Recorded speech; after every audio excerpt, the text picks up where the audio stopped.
السلام عليكم ورحمة الله تعالى وبركاته. اليوم يخرج علينا بن سديرة بالمطالبة بإعادة العلاقات بين المغرب والجزائر. هذا بن سديرة الذي لا كرامة له ولا رجولة. هذا اللي يغير اللون نتاعه، يغير هذا الحرباء، هذا الحرباء اللي تغير اللون نتاعها تبعا للون الورقة النقدية التي تعطى له. C'est un caméléon qui change de couleur selon la couleur du billet de banque. هذا احنا نديروا فيه كونفيونس ونستمعوا له. قال لك سيدي ردوا العلاقة بين المغرب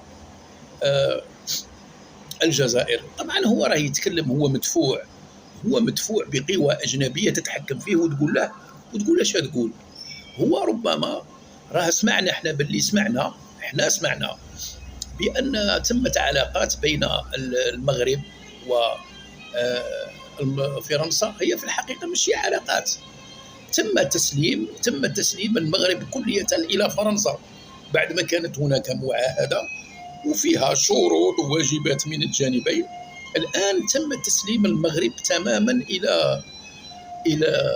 إلى فرنسا، وتبعا لذلك فرنسا أمرت المغرب بأن يوقف العلاقات مع الكيان الصهيوني أو يقلل منها إلى أقصى درجة مع الكيان الصهيوني، لأن الكيان الصهيوني أصبح منبوذا، وكذلك لأن فرنسا أحست بأن المصالح نتاعها في المغرب مهددة.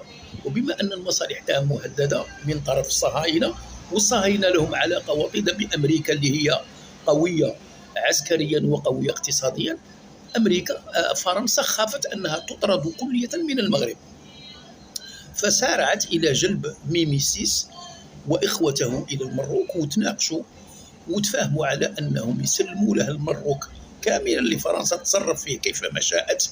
وفرنسا قالت لهم أنا نحميكم حماية كاملة، ولكن ابتعدوا عن الكيان الصهيوني. ومن بعدها كلفوا ربما بن سديرة وكلفوا أبواق أخرى بأنها ترجع العلاقة بين المغرب والجزائر، وهكذا تتمكن فرنسا من ماذا؟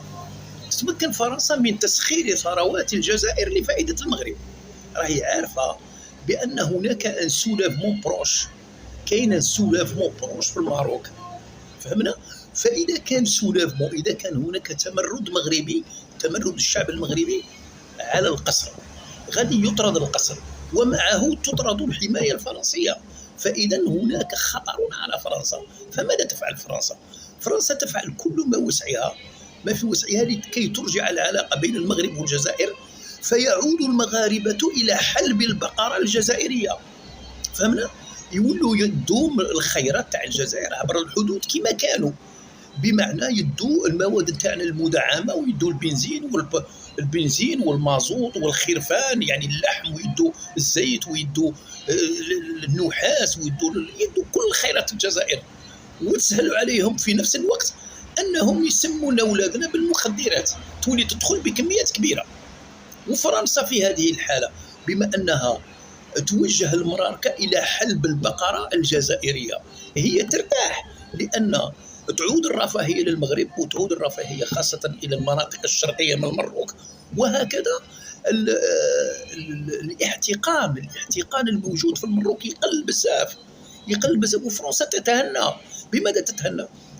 لأن الأوضاع عادت إلى التحسن في المروك، وبالتالي ما يكونش هناك تمرد، وبالتالي هي تواصل التحكم في المروك وتواصل نهب خيرات المروك، الفوسفات والحديد والأسماك تاع المحيط وتاع الآخر إلى آخره، وعائدة السياحة إلى آخره. إذن فرنسا تتهنى كيفاش؟ بمعنى ترسل المروك تعيش على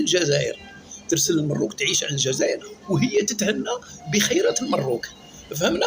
لهذا فرنسا الآن غادي تولي تدفع بعض الأبواق. ها ولا بدا بن سديرة الحرباء، بن سديرة الكاميليون يغير التوجه نتاعه على حساب الدراهم. هذا كان نقول لكم، هذاك مستعد يقدم الزوجة نتاعه من أجل المال، ما عنده لا شخصية، ما عنده لا رجولة، ما عنده لا كرامة لا والو. كل مرة كيفاش يخلص من عند الإمارات، ويخلص من عند فرنسا، ويخلص من عند المخزن، ودروك هو وبعض الابواق الاخرى راه بداها ثاني هذاك عبدو سمار، هذاك ثاني الرخيص، هذاك اللي يتكلم ثاني بالدراهم، هذاك تحرشها كي الكلب، هذاك عبدو سمار سي ان بولدوغ، تحرشها على واحد تقول له نعطيك الدراهم، اعطيه الحس، يبدا يقطع في الواحد بلا ما يعرف يكذب. اذا عبدو سمار قالها من قبل، قال لكم رجعوا العلاقات بين المروك والجزائر، ودوك ينوضوا وقت اخرين يتكلموا، دوك تشوفوا كاع ينوضوا. هذه من؟ هذه فرنسا اللي توجه فيهم. ردوا العلاقات بين المروك والجزائر لكي تستمر فرنسا في نهب خيرات المروك، والمراركه يعيشوا على الجزائر كما كانوا عايشين علينا طيله 30 ولا 35 سنه. فمن حتى ديك العرجه كانوا يستغلوها لفائدتهم. هذا هي. ولكن احنا نقولوا لهم انتم تهنوا ببعضكم بعض، احنا لن نرجع العلاقه مع المروك، خاطرش علاش؟ سفرينا معهم، تآمروا علينا كثيرا والحقوا بنا الضرر عن طريق المخدرات، وارادوا ان يخلطونا في البلاد، وخدعوا القاده تاعنا وخدعوا الامير عبد القادر وتعدوا علينا في 62 الى اخره. سئمنا منهم وزادوا هذه المره، وصلوا حتى يسبوا الشهداء تاعنا وهم مقدسين عندنا، وتعدوا على رموز الدوله الجزائريه مثل العالم مسحوا به المرحيض. لا كي بغيتوا حنايا درك نشوفوا فيهم ابدا لن نعيد العلاقه معهم الا اذا تمرد الشعب المروكي، وطرد من يسكن القصور، وقضى على الحمايه الفرنسيه، وطرد الصهاينه.